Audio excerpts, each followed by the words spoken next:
Fala galera, nós vamos fazer agora a nossa revisão, tá, de biologia, nossa aula de hoje, nossa prova de hoje, né? A nossa prova focou muito em pirâmides, tá? Acho importante para vocês. Pirâmide, relações ecológicas, cadeia alimentar, tá? Novamente uma questão de pirâmide.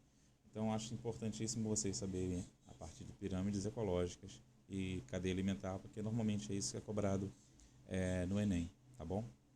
Então as pirâmides ecológicas, número 1, são utilizadas para representar os níveis tróficos de um ecossistema. Isso que a gente viu, né?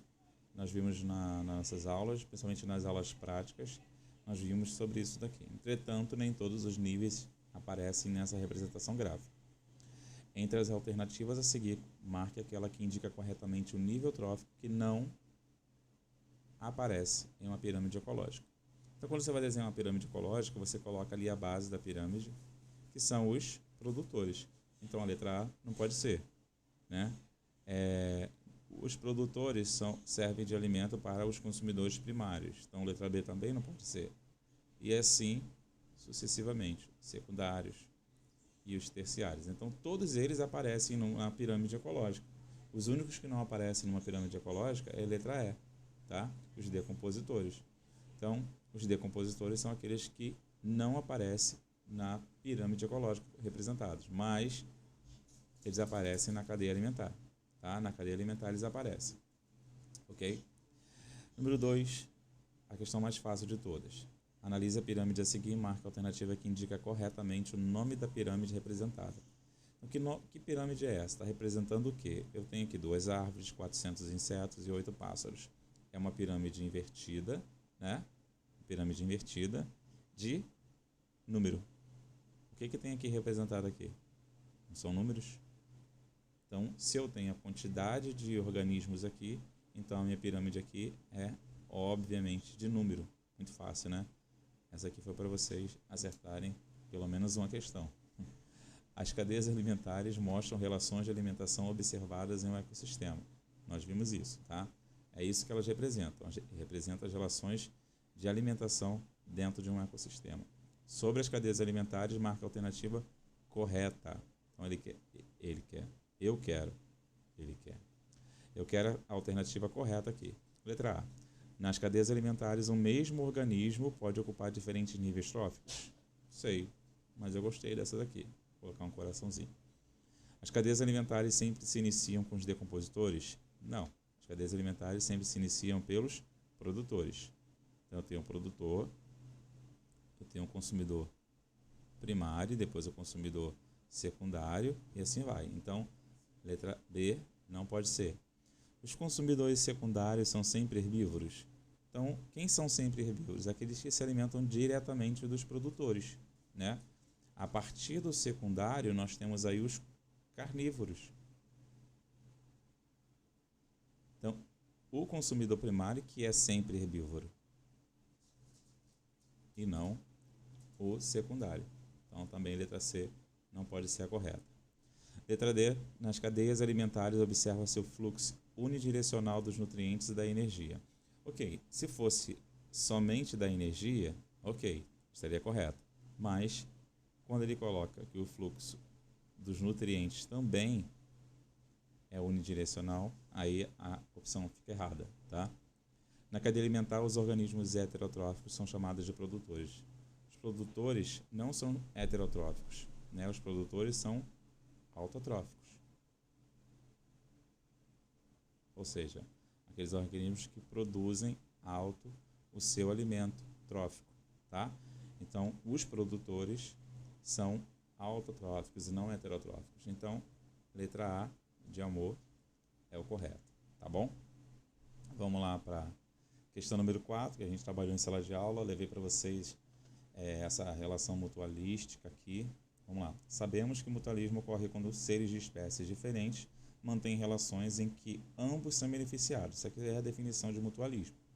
Marque a alternativa que indica os organismos que estabelecem uma interação mutualística. Quando eu falo de interação mutualística, ela pode ser obrigatória ou cooperação. que a gente não considera obrigatória, é optativa, tá? Na protocooperação, os organismos não conseguem viver tranquilamente sem essa relação, tá? Já no mutualismo obrigatório, quando eles passam a fazer parte um do outro, numa simbiose, esses organismos não conseguem mais viver sozinhos, né? Separados depois, tá? Então, eu levei para a sala um tipo de relação mutualística. Nós vimos isso na sala prática, mas eu levei para a sala os líquens, né? Os líquens. O que são os líquens? É uma relação mutualística obrigatória que ocorre entre fungos e algas. Ok? Então, fungos e algas eu levei para a sala, vocês viram, nós coletamos alguns fungos e algas, nós coletamos líquens, né? Que são associações entre fungos e algas. Então, a resposta certa aqui seria essa. Tubarão e rêmoras não é mutualismo, é comensalismo. Piolho e ser humano, aqui nós temos um caso de parasitismo. Bromélias e árvores, nós temos um caso de inquilinismo. Leões e zebras, aqui, predatismo. Tá? Então, resposta certa, a letra A. Número 5, analise o esquema que representa as relações alimentares entre alguns organismos.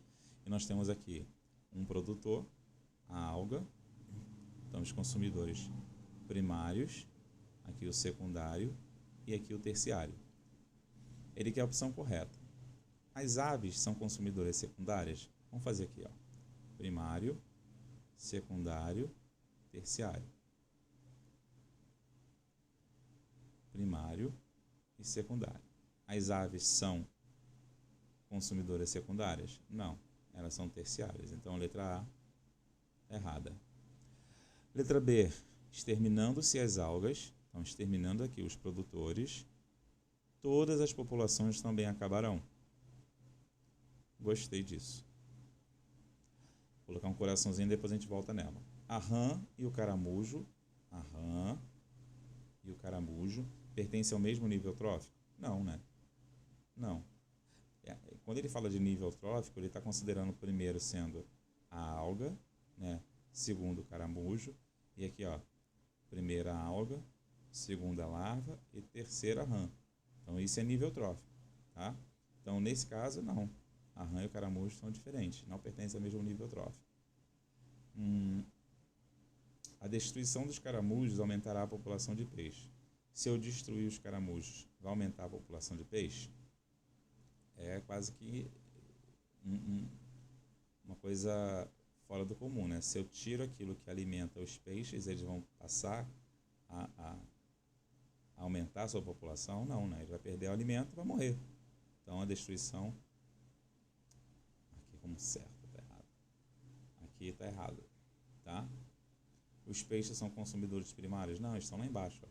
Consumidor primário é quem se alimenta diretamente do produtor. Então, obviamente, a resposta certa aqui é a letra B. Se eu exterminar as algas, todas as populações também acabarão, porque os produtores são a base da cadeia alimentar. Ok? E aí é isso, tá? Então, essa é a nossa revisão de biologia e espero que vocês tenham acertado bastante. Até mais.